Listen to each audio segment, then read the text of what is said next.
Bienvenue dans les échos de l'existence, le podcast qui éclaire nos questionnements intérieurs. Ici nos doutes, nos questionnements et nos réflexions sur la vie étaient des portes vers une plus grande compréhension de nous-mêmes et du monde. Les échos de l'existence est un espace d'exploration où nous plongeons au cœur des grandes questions qui nous habitent. Qui suis-je vraiment ? Quel est le sens de ce que je vis ? Comment transcender mes peurs et mes conditionnements ? À travers ces perspectives psychologiques, spirituelles, émotionnelles et humanistes, ce podcast vous invite à prendre du recul sur votre réalité quotidienne.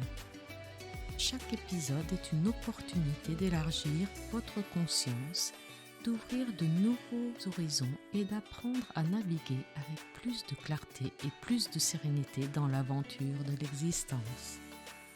Alors laissez résonner ces échos en vous et avançons ensemble sur le chemin de la conscience. Et si cette introduction a retenu votre attention, alors je vous invite à laisser des commentaires et à partager avec les personnes qui pourraient être intéressées. Bonjour, je voudrais aujourd'hui vous parler de ce qu'on appelle le chemin de vie ou la destinée, ce que nous sommes censés faire ici, sur cette terre, dans cette vie. J'ai la profonde croyance que chacun d'entre nous sait intuitivement, inconsciemment ce qui nous amène ici. Et ceci jusqu'à nos 7 ans à peu près. 7 ans, c'est ce qu'on appelle l'âge de raison. C'est là que l'on intègre les réalités des adultes. C'est là que l'on intègre complètement ce que l'on attend de nous. C'est aussi à cet âge-là, à peu près, où l'on oublie tout ce qui est de l'ordre de l'intuition et des perceptions extrasensorielles. Bien sûr, d'une personne à une autre, ces choses-là varient. On peut bien le remarquer. D'une génération à une autre également. Alors voilà, que venons-nous faire dans cette vie ? Il y a l'approche plus spirituelle, que je développerai peut-être une prochaine fois, qui nous amène à dire que nous venons dans cette vie pour faire des apprentissages et faire évoluer notre âme.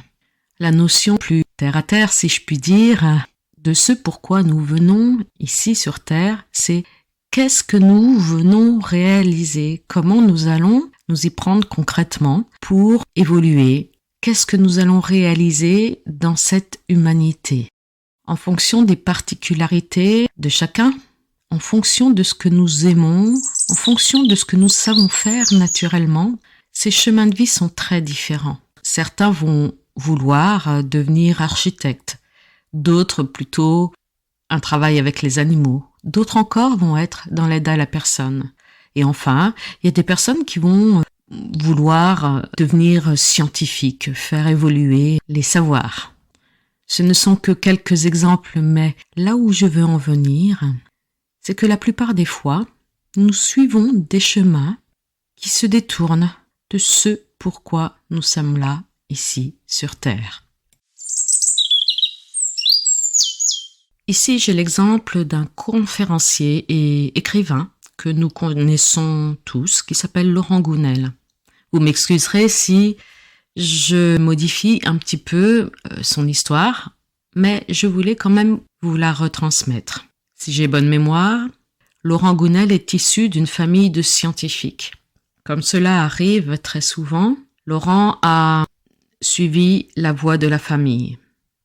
Parce qu'il le pouvait, parce qu'il était suffisamment intelligent, bien équipé intellectuellement, il a suivi des études scientifiques. Il est devenu directeur d'un grand labo. Il était brillant, tout marchait bien, jusqu'un jour où il s'est posé des questions. Il a été assisté à des conférences sur le développement personnel, sur tout ce qui est spirituel. Et là, il y a eu un déclic.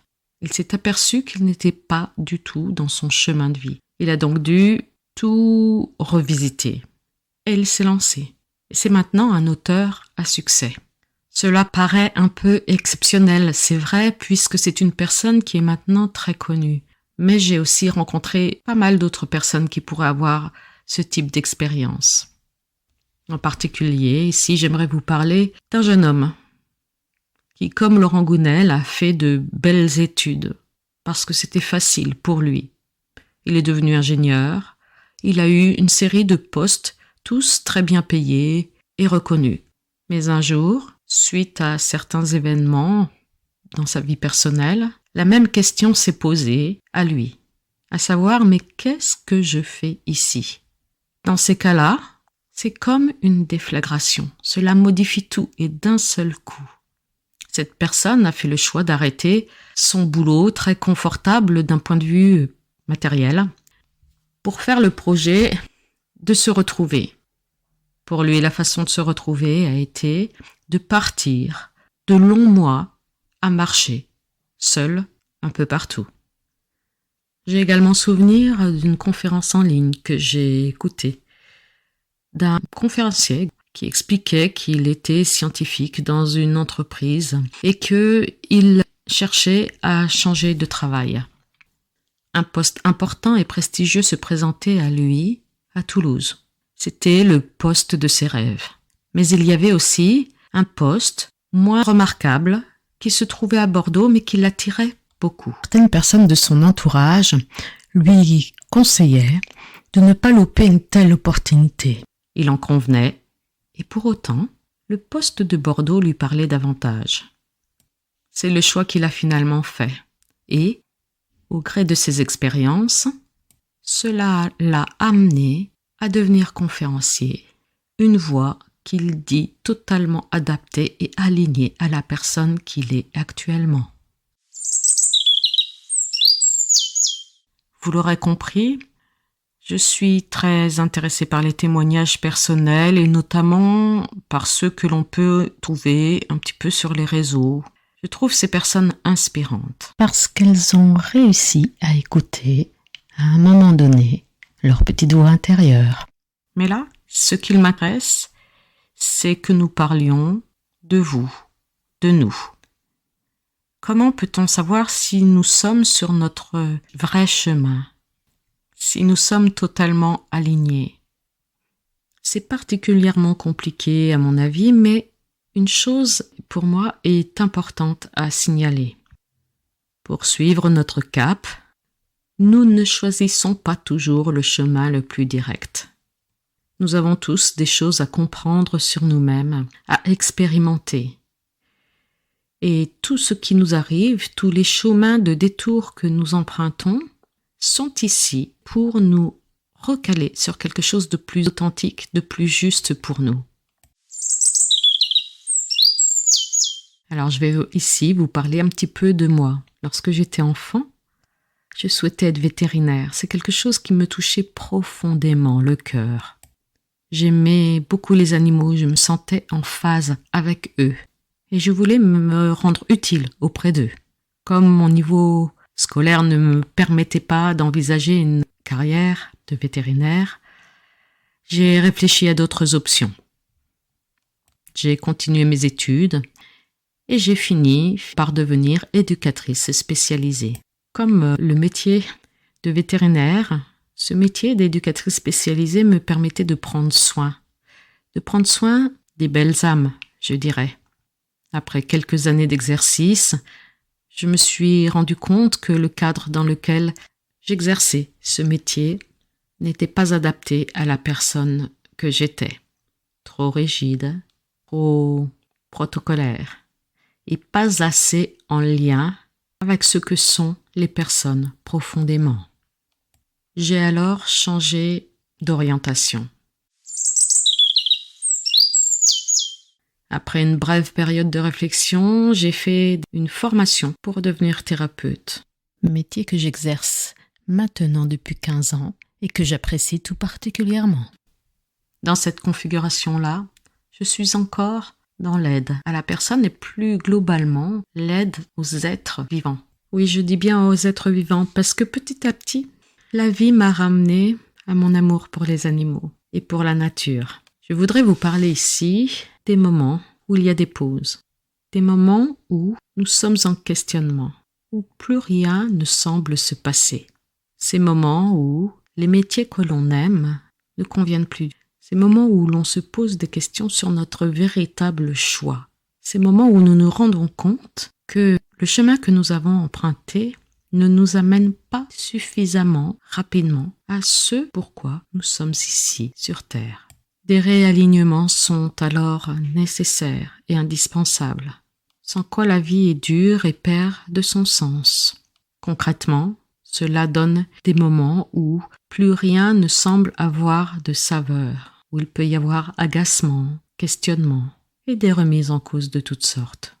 Certains pourraient dire que c'est un état dépressif. Je préfère ici parler d'état de réalignement, de réajustement.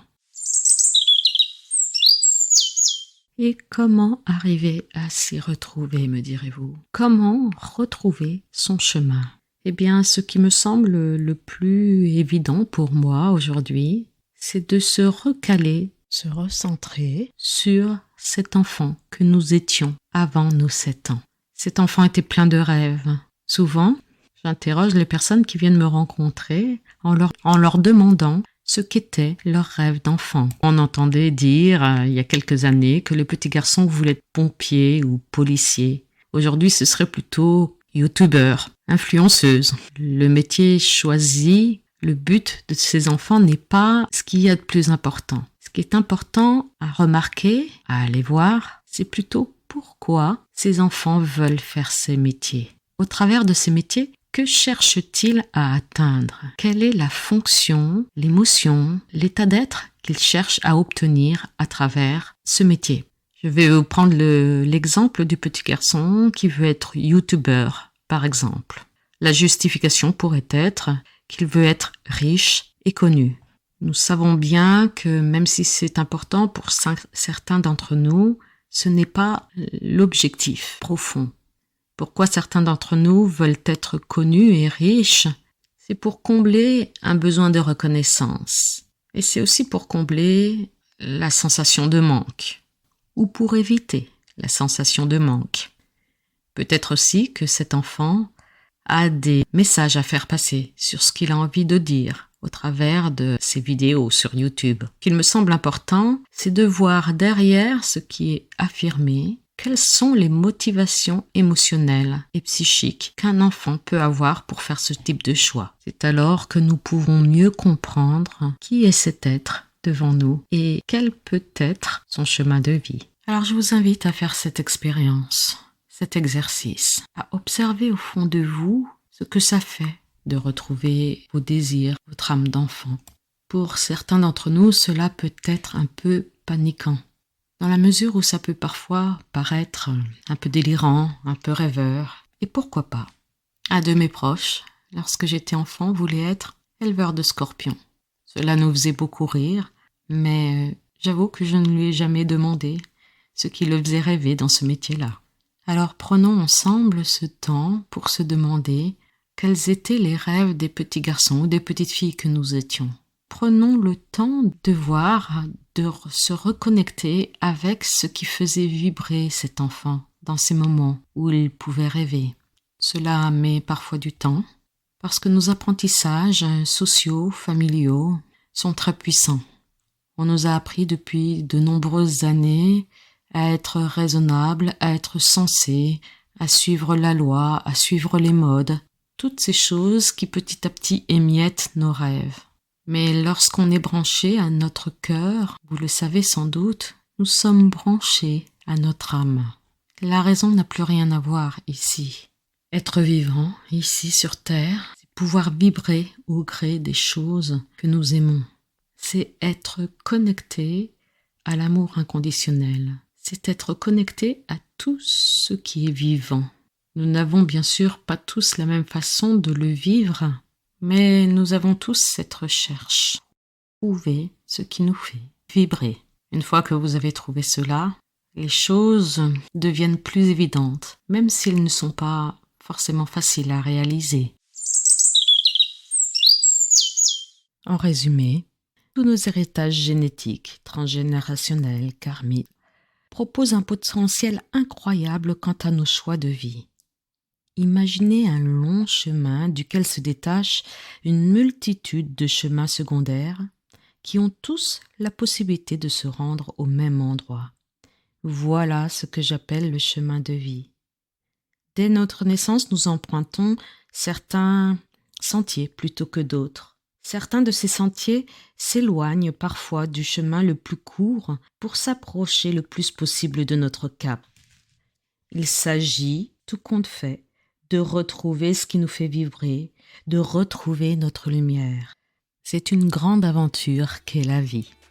J'espère que ce podcast vous aura interpellé. Si c'est le cas, n'oubliez pas de me le faire savoir en mettant un petit j'aime et en partageant avec les personnes que vous pensez être intéressées.